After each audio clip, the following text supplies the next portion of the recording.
Саламатсыздар урматтуу Чалкан медиа каналынын көрөрмандары, өлкөбүздө алынган акыркы сааттагы жаңылыктар менен сиздерди тааныштырабыз. Кыргызстандын курама командасы ФИФАнын рейтингинде көтөрүлдү. Кыргызстандын футбол боюнча улуттук курама командасы ФИФАнын рейтингинде 211 команданын ичинен 94-орунга көтөрүлдү. Жаңыланган рейтинг 22 декабрда жарыяланды. Буга чейин команда 95-орунда болчу. Азия футбол конфедерациясына кирген улуттук ассоциациялардын рейтингинде команда 46 орундун ичинен 16-орунда турат. ФИФАнын алдыңкы үчүлтүгүнө Бразилия, Аргентина жана Франция кирет. Сурамжылоо калктын 26% коррупция менен жалгыз президент күрөшүүдө деп эсептейт. Президентке караштуу коррупцияга каршы күрөшүү ишкердик кеңеш жарандык коомдун өкүлдөрү менен өлкөдөгү коррупцияны азайтуу маселелерди чечүү жолдорун талкуулады. Анда коррупциялашкан негизги тармактар аталып, жарандык коом сунуштарын айтып, жыйынтыгында биргелешип күрөшүү боюнча меморандум кабыл алынып, президентке жөнөтүлдү. Жемкорлукка каршы күрөшүүдө жарандык коомдун көмөгү тууралуу алдыда кененирээк токтолобуз. Коррупцияга каршы күрөшүү ишкердик кеңеши тарабынан уюштурулган отурумдун максаты коррупцияга каршы күрөшүүдө жаңы механизмдерди иштеп чыгып, жарандык коомдун өкүлдөрүн бир аянтчага чогултуп биргеликте иш алып баруу болуп саналат. Антикоррупциялык ишкердик кеңештин башкы катчысы Нурипа Муканова билдиргендей, ушул айдын башында коррупциянын деңгээлин аныктоо максатында онлайн сурамжылоо өткөрүлгөн. Ага жалпысынан 2514 адам катышкан. Жыйынтыгында жарандар тарабынан мамлекеттик органдарга ишеним жок болгону аныкталган. Сурамжылоого катышкандардын 26% коррупция менен жалгыз гана президент күрөшүп жатканын белгилешти. Ал эми 16% УКМКнын төрагасы Камчыбек Ташиев коррупцияга каршы аракеттерди көрүп жатат деп эсептешет экен. Мамлекеттик органдар күрөшүп жатат деп айтпагандары чоң суроо жаратып жатат. Бул жарандар тарабынан биздеги мамлекеттик органдарга болгон ишеним жок экенинен кабар берет деген ал. Ал эми журналист Улукбек Карыбек уулунун пикиринде коррупциянын залакасы таанышы, акчасы жокторго, социалдык жактан муктаж болгон карапайым калкка гана тийип жатат. Журналист өлкөдө коррупциялашкан 3 тармакты атады: сот системасы, билим берүү жана медицина тармактары. Ушул тармактардан коррупцияны тыя алсак, мамлекетибиз өнүккөн өлкө болот. Дүйнөлүк стандартка ылайык мамлекеттин сот адилеттүүлүгүн аныкташ үчүн 50% соттун чечимдери аткарылбай турган болсо, ал мамлекет өнүкпөйт деген тыянак чыгарылган. Бизде болсо 2020-жылдын статистикалык маалыматтарына ылайык соттун чечимдери тилекке каршы 6% гана аткарылат экен. Бул эмне деген кордук? Бизде сот адилеттүүлүгү болбогондон кийин бизде коррупция токтобойт. Ошондуктан биз башкы приоритетти сот адилеттүүлүгүнө коюшубуз керек деген ал.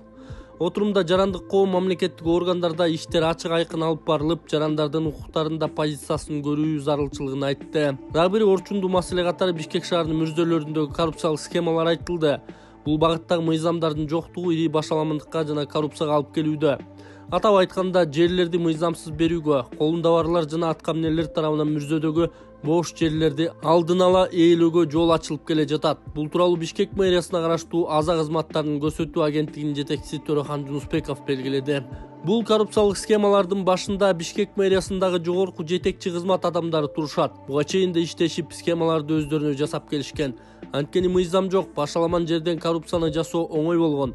Азыр болсо булардын баарын мыйзамдаштырып, коррупцияны жокко чыгарып тартипке келтирүү аракеттери аларга жакпай калып, мэрияга караштуу агенттиктердин жетекчилери, вице-мэрлер, ички иштер башкармалыгынын баштап аяк кызматкерлери коррупциялык схемаларды колдоп, тыйгандарды куугунтукташып келе жатышат деген ал. Transparency International уюмунун былтыркы рейтингинде Кыргызстан жемкорлук боюнча 144-орунду ээлеген жана бул 2020-жылга караганда 20 баскычка начар болгон. Аталган уюм коррупция боюнча индексти баа берүү үчүн 0-дөн 100-гө чейинки шкаланы пайдалануу менен аныктайт. Ага ылайык 0 баллга ээ болгон мамлекеттерде коррупция өтө курч, 100 баллга ээ мамлекеттерде коррупция таптакыр жок дегенди түшүндүрөт. Балды жогору мамлекеттер алдыңкы орундарда жайгашат. Президентке караштуу коррупцияга каршы ишкердик кеңеш 2021-жылы июль айында түзүлгөн. Президент төрагалык кылган кеңешке жогорку кеңештин депутаттары, министрлер кабинетинин мүчөлөрү, башкы прокурор, Улуттук банктын төрагасы, эл аралык бизнес, коомчулуктун жана академиялык чөйрөнүн өкүлдөрү киришкен. Ассаламу алейкум, Москвадагы мекендештер. Амансыздарбы? Туугандар, өзүңүздөр көрүп тургандай биз сиздерге сонун оюн баштадык. Бизде 3 Матиз туугандар. 3 Матизден тышкары 4 iPhone телефон, 3 iPhone 13. Бул iPhone 11-ты. Ушул турда ким көп билет алгандарга беребиз. Ким көп билет алса, сизге шанс, iPhone сиздики тууганым. Анан 3 iPhone 13'tın bürösü kim ondan aşıp algan, ondan aşıp bilet algan adamlardın 20 adam bolo, 30 adam bolo bürösü utup ketет. Kuda kalsa bu ikinci şans bolot.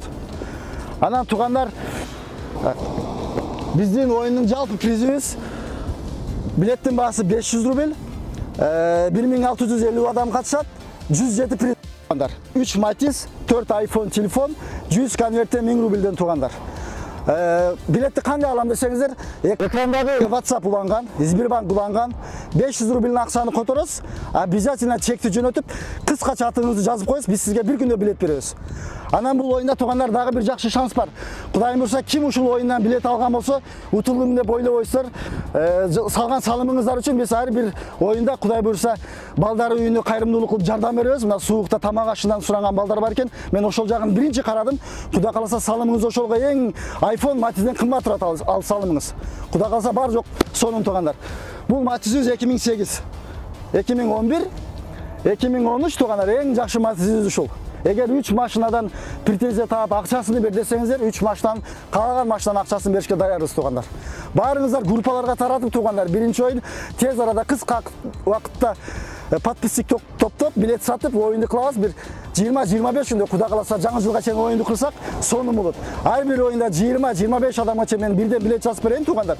Группаларга таратып, бизге подписчик жыйнашка жардам берип, колдоңуздар тугандар. Баарыңыздарга ийгилик, омат тугандар. Старт кетти.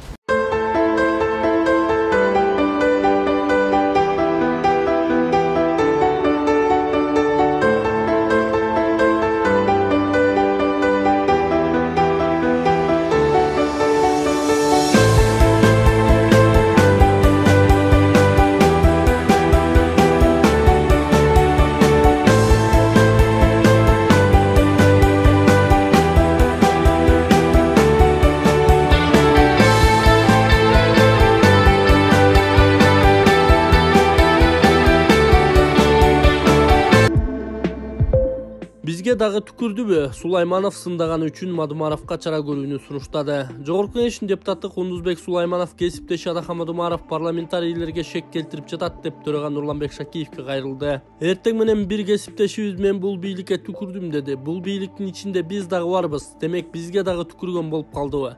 Өзүн өзү түкүрдүбү? Жетекчи катары тартипке чакырып койсоңуз этияттап сүйлөшү керек. Бизди эл карап турат деген Сулайманов.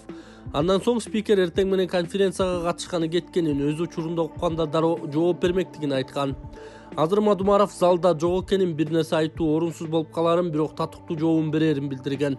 Андан соң Сулайманов кайра микрофонго чыгып, буга чара көрүүнү сунуштады. Тилде сөйүк жок, сүйлөнө берет. Ошондуктан убагында айтышыңыздар керек. Биз дагы бийликтин бир бутагыбыз. Мамлекет өнүгүп кетсе экен деп аракет кылып жүрөбүз. Бул жакка мойнуна байланган иттей болуп келгиси жок болсо келбей эле койсун. Андан ким суранып жатыптыр? Кол тийбестигибиз бар деп эле ар нерсени сүйлөй бербей, жоопкерчилигин караш керек деди депутат. Белгилей кетсек, кечээ парламентте Адахан Мадумаров соңку кезде Жогорку Кеңешке келгиси да, парламентте сүйлөгүсү да келбей калганын айткан. Аны менен катар, эгер кыргыз бийлиги аялдардан коркуп темир тор артында кармап жаткан болсо, бул бийлигиңе түкүрдүм деп билдирген Мадумаров. Кыргыз Республикасынын Жогорку Кеңешинин депутаты Максатбек Канатбекович Сарбагышев 2022 жылдын 21 декабрындагы Кыргыз Республикасынын Жогорку Кеңешинин жыйналышында Балыкчы шаарынын көрүнүктүү мамлекеттик коомдук ишмер Жусуп Абдрахмановдун ысымын берүү боюнча маселе көтөрдү. Канатбековичке берилет. Рахмат, урматтуу төрага, урматтуу депутаттар.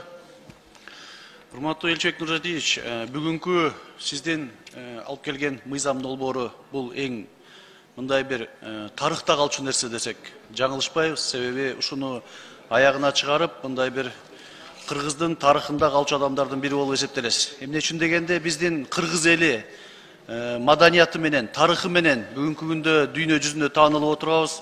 Анан ошондой эле мен дагы бир сунушум ушул биздин бүгүнкү күндү көрсөтүп отурган, ушул биздин эгемендүүлүктүн болушуна салым кошкон адамдардын бири Жусуп Абдрахманов атабыз жөнүндө дагы көптөгөн маселе көтөрүлүп келет. Ар дайым көтөрүлүп келет. Президентибиз Садыр Нуркожоевичке да бул сунуштар берилген. Анан эми менин сунушум ушул жерге дагы биздин жергиликтүү бийлик тарабынан сунушталып, ушул ар бир көчө, Ысык Көл областы, райондагы, аймактагы ар бир көчөлөргө Жусуп Абдрахмановдун ысымы берилген. Ошондой эле дагы бир сунуштачу нерсе ушул биздин балыкчы шаарын. Билесиздер, бунун аты кандай баягы бааланып келет, бирок ушул жылы быйылкы жыл менен 120 жылдыгын алкагында ушул балыкчы шаарын Жусуп Абдрахманов атындагы шаар кылып койсок, менин оюмча бул дагы биздин кыргыз эли үчүн, келечек муун үчүн кандайдыр деңгээлде мындай бир биздин тарыхты келечек муунга калтыруудагы бир чоң салымыңыз болот беле деп ишенем. Ушул менин сунушум, сиз ушуну кандай дейсиз? Ушуга кошсок болобу же келерки менен ушул быйылкы 120 жылдыкка байлап туруп атын өзгөртүүгө киргизсек болобу? Албетте, Максат Канатбекович, бул сунушуңузду эске алабыз. Биз муну талкуулаганда дагы өзүбүздүн ведомстволордук комиссияда дагы муну көп ирет талкуулайбыз. Мына ошол жерде дагы талкуулай турган маселе бул. Хорошо, эске алабыз. Рахмат.